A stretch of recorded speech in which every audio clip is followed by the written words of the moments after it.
Nah, pikiran perasaan ini yang mau dilarikan. Dilarikan kepada Allah, kembali kepada Allah, kembali kepada maha ruang. Jiwa itu nafs. Bagaimana bisa kembali ke maha ruang kalau tidak tahu mana maha ruang, mana alamatnya maha ruang? Pakai apa ke sana? Tidak bisa. Apakah maha ruang itu ada di langit? Apakah Allah itu berkilo-kilometer dari kita? Padahal Allah Ta'ala sudah katakan bahwa aku sangat dekat, aku meliputi segala sesuatu. Apakah Allah terlalu lampau jauh sekali seperti itu? Berarti Allah tidak beserta hambanya dong. Nah, ini bahasa syariatnya ya, beserta. Jangan begitu. Allah itu Masya Allah maha teliti, maha meliputi, maha kuasa. Ketika ada seseorang, 3 orang di antaramu, maka Allah yang keempat. Nah, di sini jangan dikatakan bahwa Allah itu di mana-mana. Kalau bilang di mana-mana berarti banyak. Itu kata-kata kiasan saja untuk orang-orang yang ini ya. Kiasan Allah di mana-mana itu maksudnya satu juga. Satu juga Allah itu. Jadi tidak terpotong-potong begitu, nah, enggak terpotong-potong seperti sangka-sangka sebagian orang. Jadi apapun yang menjelaskan tentang Allah bukan Allah itu. Itu sesuatu yang bisa dijelaskan, yang masuk dalam panca indera itu bukan Allah. Allah itu tidak masuk di panca indera. Namun ketika panca indera itu dikembalikan ya, panca indera kan 5 indera itu ya, penglihatan, pendengaran, penciuman, pengerasa, apa namanya lagi, pendengar dan sebagainya, 5 ya. Nah, itu dikembalikan, maka otomatis indera yang ada itu akan menyaksikan. Melalui itu juga, melalui pandangan mata. Tapi kelihatannya syariatnya mata, cuma bukan mata yang melihat. Ternyata bukan mata yang melihat. Penglihatan itu diatur oleh yang maha melihat. Berarti yang sebenarnya melihat itu adalah yang maha melihat itu sendiri. Jadi ketika sudah paham pengembalian berlindung kepada Allah, maka Allah Ta'ala sendiri yang menyaksikan dirinya. Allah Ta'ala sendiri yang melihat af'alnya yang sholat. Af'al itu kelakuannya, fa'ilnya Allah Ta'ala. Jadi af'al itu bayangan ya, bayangan dari wujud. Ya, jadi bergeraknya bayang-bayang itu karena bergeraknya yang punya bayang. Jadi Allah Ta'ala sendiri menyaksikan bayang-bayangnya, menyaksikan wujudnya menyaksikan bayang-bayang majas itu. Alam semesta itu adalah af'al Allah. Jadi Allah Ta'ala memang menyaksikan dirinya sendiri. Itu dalam bab ma'rifat. Kalau bab akidah, tunggu dulu supaya bisa tetap ada hamba, ada Tuhan. Itu bab akidah. Memang bab akidah begitu. Masih ada hamba, kita hamba, ada Tuhan. Memang begitu akidah. Supaya orang-orang ini tidak terlalu bingung. Tapi orang-orang yang sudah mempelajari ma'rifat tidak bingung lagi. Biar mengatakan dia hamba, tapi hambanya itu ya paham lah, sudah dipelajari ya. Kenyataan Tuhan, hamba tetap hamba, Tuhan tetap Tuhan. Tapi orang yang berakidah tauhid, tidak belajar ilmu ma'rifat, itu keras orangnya. Keras. Jadi kalau tidak kalau mengatakan bahwa hamba itu Muhammad itu sifat Allah, itu keras itu. Karena dia tidak bermakrifat, dia tidak belajar makrifat, dia hanya akidah tauhid saja. Tauhid itu begitu memang. Hamba itu ya kita, hamba itu kita, Tuhan ya Tuhan, memang begitu. Tauhid, akidah itu begitu. Hamba dengan Tuhan itu lain. Nah, kalau di makrifat lain, memang hamba dengan Tuhan. Hamba kenyataan Tuhan. Tuhan tetap Tuhan, hamba tetap hamba. Tapi hamba kenyataan Tuhan itu di makrifat. Dan makrifat itu di bab makrifat, awal pondasi itu, dasar itu, tidak ada dia sama sekali melihat perbuatan makhluk. Itu makrifat. Tapi akidah, nah masih ada perbuatan nafsu, setan, jin, daripada dirimu sendiri, kesalahanmu, semuanya dan sebagainya. karena nafsu dan sebagainya, itu memang akidah memang harus dibetulkan karena memang itu akidah begitu. Jadi ketika kita membuat kerusakan di muka bumi, salahkan memang kita, nafsu kita gitu nah. Itu memang nanti berhubungan dengan tahu apa namanya fikih. Disitulah. Cuma jangan cuman itu, tasawuf juga pelajari. Jadi orang-orang tauhid ini jarang sekali kalau bisa menggabungkan tasawuf juga, tapi agak sulit biasanya. Orang-orang tauhid ini sedikit saja yang mau bergabung dengan tasawuf. Sedikit. Rata-rata tauhid sudah cukup. Tauhid dengan fikih sudah cukup. Tasawuf tidak dipelajari. Bahkan pun mempelajari tasawuf, nah, tasawufnya yang keras juga makanya. Ma'rifat hendak dipelajari. Yaitu tadi ya. Ini kalau untuk arifnya, untuk bijaknya nanti, suatu ketika ada orang yang memang berbeda ya, berbeda paham dengan kita, itu jangan berusaha disama-samakan. Karena perbedaan adalah rahmat. Tidak usah menyamakan persamaan. Katakan, menurut saya A, menurut saya B, menurut saya C. Apa yang ada di dalam kretek hati, sirmu keluarkan. Tidak perlu untuk ini entah. Apa yang itu keluarkan. Nah, jadi apa pendapatmu, keluarkan. Jangan disembunyi. Gentle. Artinya ketika mengatakan pendapat saya seperti ini. Oh, pendapatnya ini. Oh, sana begini. Biarkan saja berbeda. Jangan cari persamaan. Dengan perbedaan itulah di situ menyatu. Makanya Bhinneka Tunggal Ika kan. Walaupun berbeda-beda, tetap satu. Jangan cari persamaan. Tidak bisa. Orang bersama itu tidak bisa. Orang bisa mencari persamaan itu tidak bisa. Paling 1-2. Rata-rata dari zaman Nabi Adam sampai sekarang kita tahu bahwa tidak ada manusia ada samanya. Tidak ada. Laisa. Dari Nabi Adam sampai sekarang tidak ada samanya. Mau dibilang saudara kembar-kembar pasti laisa. Pasti beda. Dari sifatnya, dari apanya, semua beda. Jadi perbedaan itu rahmat. Disitulah bukti kekuasaannya Allah, bahwa Allah ini tidak menciptakan sesuatu itu, menjadikan sesuatu langsung jiplak-jiplak, fotokopi begitu. Nah, enggak. Tapi berbeda-beda. Dalam perbedaan itulah, dalam perbedaan suku, bangsa, dan tanah air itulah diikat dengan persaudaraan umat manusia. Diikat dengan itu semua. Nah, jadi tidak bisa kita memaksakan seluruh dunia harus saya taklukkan kemudian pahamnya pahamku. Wah, tidak bisa begitu. Kalau dunia seperti itu, dunia damai terus tidak bisa. Allah mengatakan lebih baik aku tidak menciptakan dunia seperti itu. Karena dunia itu bukan itu. Maksud tujuannya dunia itu diciptakan itu bukan begitu. Sebagai sementara aja. Tempat ini saja, persinggahan, tempat ujian saja kan, tempat sandiwara, panggung sandiwara. Untuk bagaimana ya, mengenal akan dirinya sendiri, menampakkan itu, dan mengetes jiwa-jiwa yang siap. Saya sudah siap menanggung amanah itu. Nah, makanya itu, hati-hati kalau tidak kembali sekarangnya. Nah itu, cuma ketika punya perbedaan yang memang berbeda, oh dia bahas syariat. Oke. Oh, menurutnya dia begini. Oh ya, menurut saya begini. Menurut dia begitu. Jangan, enggak usah salahkan. Artinya meskipun berbeda, ya silakan mereka pahamnya.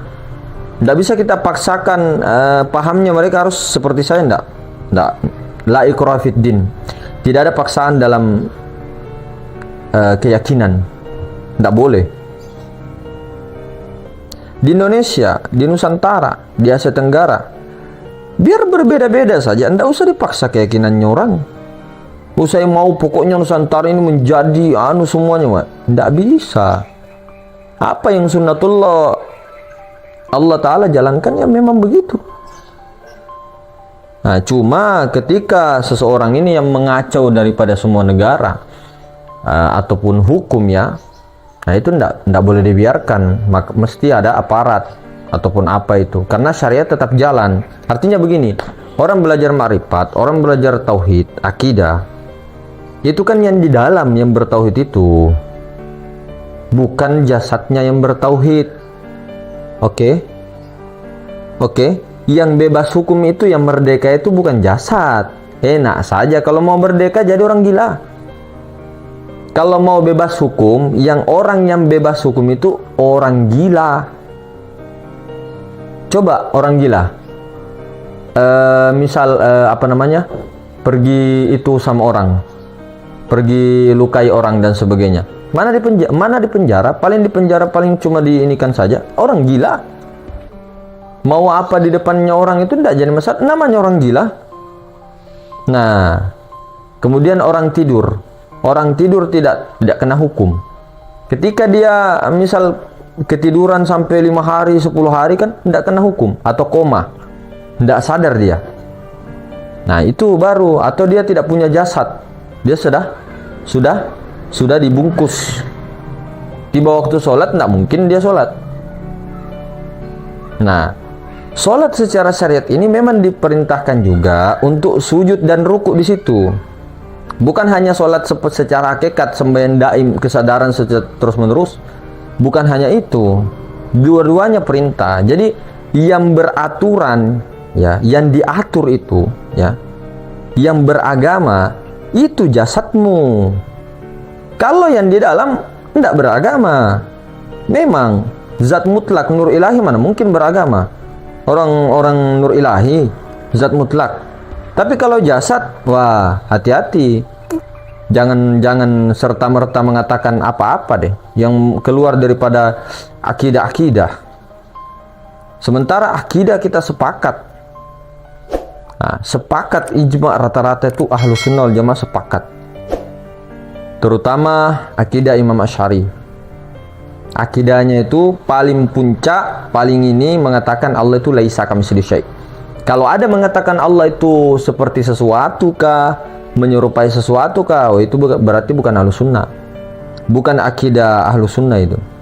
Kalau mengatakan Allah itu seperti bentuk, Allah itu di langit, Allah itu turun sepertiga malam, bukan Ahlus Sunnah. Karena jelas akidahnya menyimpang. Kalau kita lihat Imam Asy'ari, Imam Maturidi, itu semua kan ada yang dipertanggungjawabkan, gurunya sampai sahabat sampai kepada Rasulullah. Nah ini yang mengatakan Allah di langit, Allah di sini dan sebagainya, tidak ada gurunya. Artinya menerka-nerka sendiri, sehingga memujassimahkan Allah Subhanahu wa taala. Nah kita yang bahas ini tidak pernah kita mengatakan bahwa Allah itu manusia, alam semesta, ladongo. Tidak pernah. Alam semesta itu kan sudah dijelaskan di bab tauhid, bab akidah. Alam semesta itu kan tidak ada. Adam tidak ada.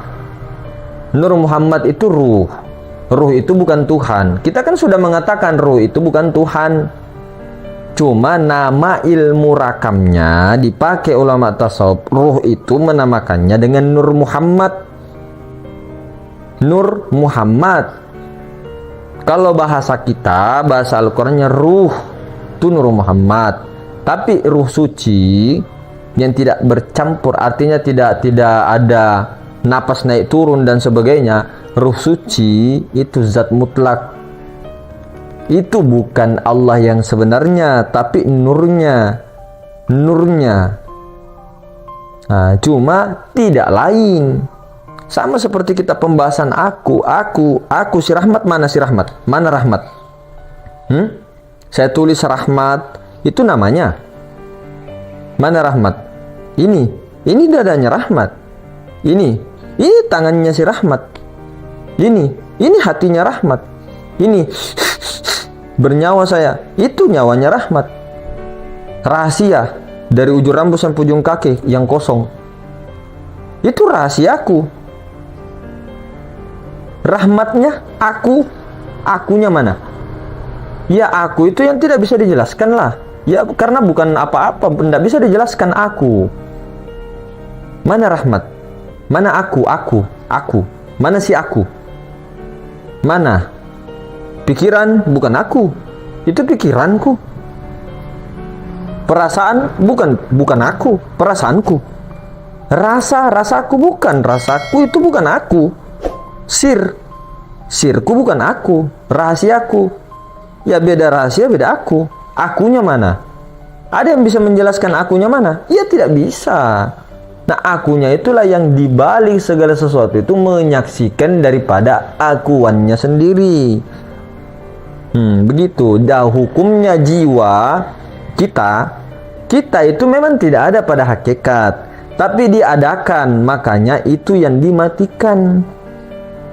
Paham? Itu yang ditenangkan, yang didiamkan. Pikiran, perasaan itu harus diam. Kalau masih mengatakan ini itu dan sebagainya, berarti belum diam, belum lagi fana. Masih ada ini rasa-rasa ini, masih diculik iblis sana sini, masih keliling-keliling dan sebagainya. Itu yang tidak boleh. Jadi perlu hati-hati. Ya. Kita mulai betul dari nol dulu ya. Mulai betul. Jadi tahu dulu ma'rifatullah. Tahu dulu Allah. Laisa kamitslihi syai'. Meliputi segala sesuatu. Ya, kalau dibiasakan itu sudah diperumpamakan betul-betul ikan itu adalah tubuh kita. Di dalam ikan itu ada air itu Nur Muhammad. Tapi di balik air, air itu Nur Muhammad itu napas itu kan keluar masuk, dia naik turun. Nah itu air. Nah napas itu ketika masuk,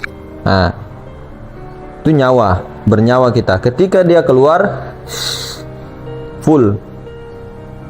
Artinya full, padat dia, padat menyelimuti alam semesta ini yang besar.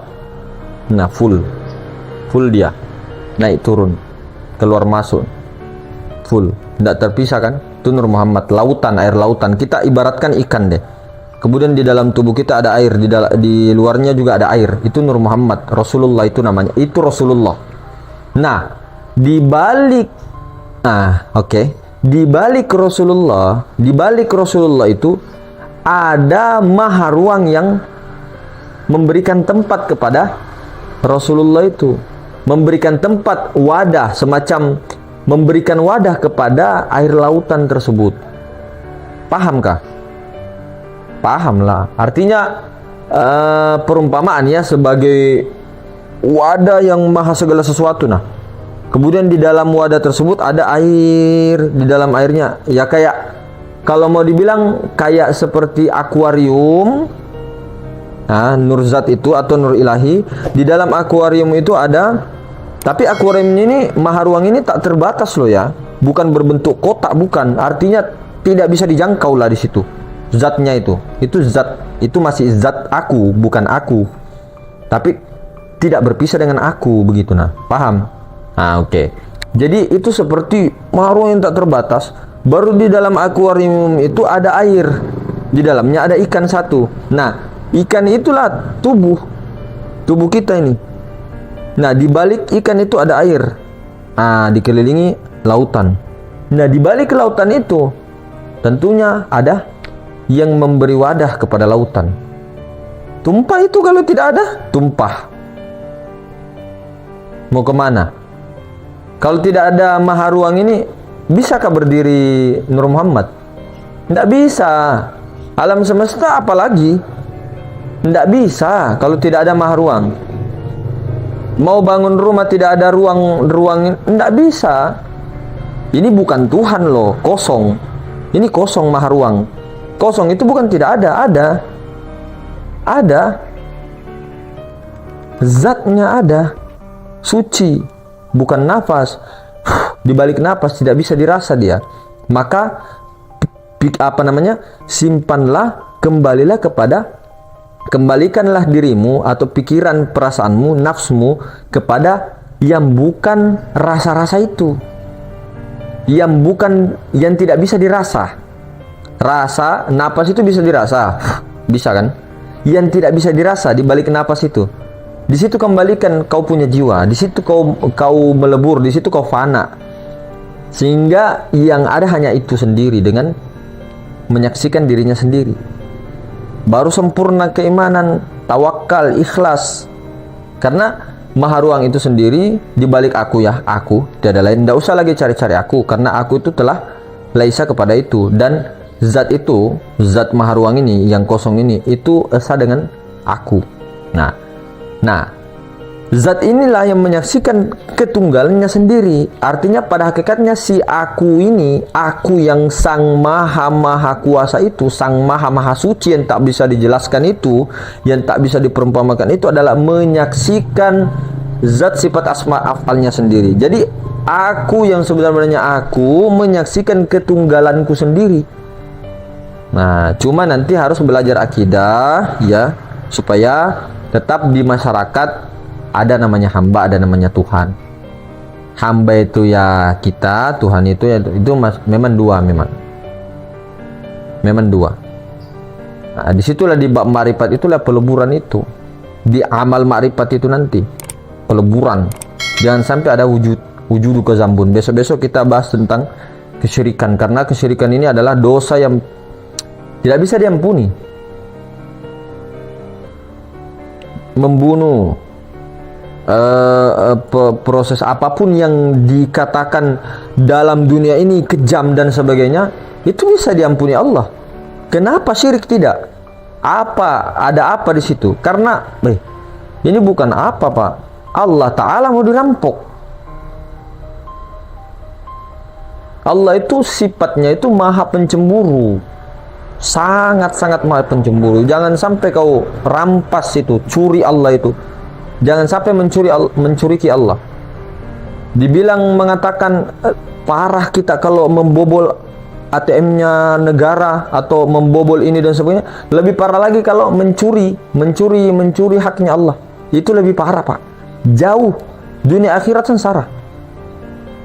Nah, kita tanpa sadar kita itu merampok, merampas.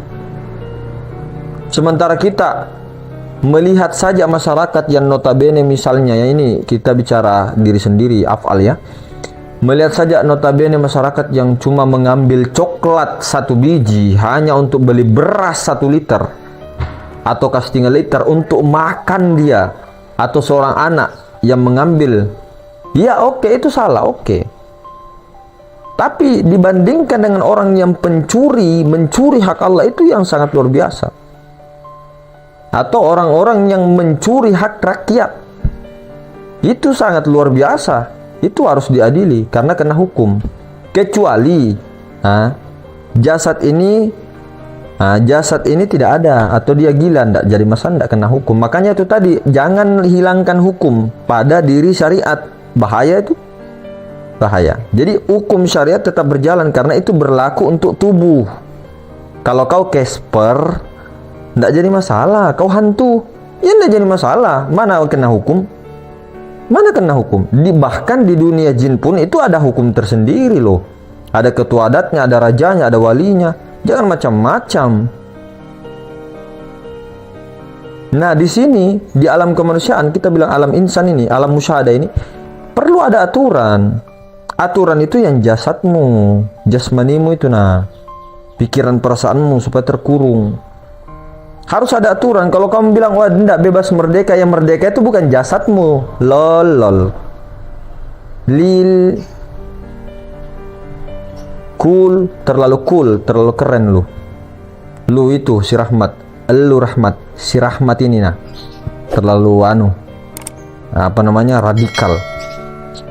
Jasad itu harus bersyariat, harus taat hukum. Syariat di sini luas ya, syariat luas. Adat budaya itu syariat juga, kenyataan. Hukum negara. Saya tanya, di sini yang merasa merdeka. Kemudian dia mau memerdekakan jasadnya. Kira-kira melanggar hukum negara bebas nggak? Enggak. Pasti di penjara. Atau kita punya raja, kita di dalam lingkungan tanah kerajaan, tanah kesultanan. Kemudian kita membuat kacau di kesultanan itu. Kira-kira rajanya itu senang apa enggak? Ya enggak, pasti kamu di penjara, pasti kamu dihukum sesuai dengan apa yang engkau lakukan. Itu jasad, jasmani. Jadi jasmani tetap bersyariat. Dan di Al-Quran juga perintah sujud dan ruku itu ada. Sujud memang iya, untuk mengkoneksikan mikrokosmos dengan makrokosmos. Bukan sujud itu menyembah, bukan menyembah Ka'bah, menyembah tembok, bukan. Menjadikan bahwa ketika sujud itu apa? Air, ketika duduk dia tanah. Itu kan simbol-simbol. Jadi jangan sampai ini hukum, kecuali ya misal kita ini menghayal merampok bank, ya siapa yang mau hukum kamu? Ya suka-sukamu lah, itu kan dalam duniamu, hayalanmu, tidak kena hukum. Tapi kalau kamu betul-betul merampok dengan kau punya jasad itu atau tidak taat hukum, wah kena. Sama dengan kalau hidup di negara kesultanan, kerajaan di kesultanan melanggar tata cara kesultanan, ya tetap dihukum lah. Biar kau sultan, biar kau apa, tetap dihukum. Sama dengan kita di Indonesia, ada Pancasila, ada Undang-Undang Dasar, ada pasal-pasal yang harus kita taati. Jasadnya loh ya, itu supaya tertata tatanan hidup masyarakat. Itulah dinamakan syariat, begitu nah, untuk mengatur itu jasad. Karena jasad ini seperti hewan Pak, hewan buas. Kalau dikasih ke lapangan, wah bahaya. Bisa-bisa kalau ndak ada aturan, bisa-bisa bahaya sekali. Coba lihat kalau ndak ada polisi, ndak ada tentara, ndak ada apa, ndak ada ininya, kacau dunia. Enggak apa-apa kalau bersama-sama marifat, mana ada. Harus ada syariat, ada hukum, tetap berlaku hukum itu. Jangan hilangkan hukum. Seseorang yang selalu mengajak, pemerintah lawan pemerintah, hukum ini begini-begini, wa ati'ullah wa ati'ur rasul wa ulil amri minkum. Jangan pernah keluar dari itu. Taat kepada Allah, taat kepada Rasulnya, utusannya, zahir batin, dan taat kepada pemerintah, ulil amri. Jangan membuat pemberontakan di dalam negara, di dalam tempat, di tanah air yang engkau tinggali. Itu dilarang oleh Rasulullah, itu dilarang. Jangan membuat seperti itu, bikin kekacauan di mana-mana dan sebagainya. Ini kita bicara syariat ya, artinya kepada diri, bukan apa-apa ndak, kepada diri. Namanya kalau bicara syariat ya kita bicara kenyataan. Kalau kita bicara ma'rifat, jangan kita bicara yang lain. Ma'rifat ya wilayah ketuhanan. Tapi kita bicara syariat ya wilayahnya kenyataan, kehambaan. Jadi bicara tentang sapu kah, beli buah mangga kah, memang begitu. Beli motor atau apakah, itu wilayah kehambaan. Cuma manusia yang insan kamil, hamba yang sejatinya, yang sebenarnya hamba itu, ketika mulutnya, ketika dia berkumpul dengan dunia atau membicarakan perkara-perkara tentang kehambaan atau tertara kemanusiaan, perkara kemanusiaan, hati suhud pandangannya tetap kepada Allah. Itu yang baru betul. Jadi tidak meninggalkan asbab, namun jangan percaya kepada asbab. Paham? Paham kau Rahmat? Paham kau Rahmat? Kalau tidak paham kau Rahmat, saya botak kepalamu Rahmat. Saya cukur rambutmu, botak kamu itu, tokak kau. Ini saya bicara sendiri saya, betulan. Ya, jadi seperti itu hadirin semulakan. Ya, besok kita lanjut lagi ya. Mudah-mudahan dimuliakan Allah, istiqomahkan dalam ilmu ma'rifat, tahu kedudukannya. Oke, mungkin begitu. Assalamualaikum warahmatullahi wabarakatuh.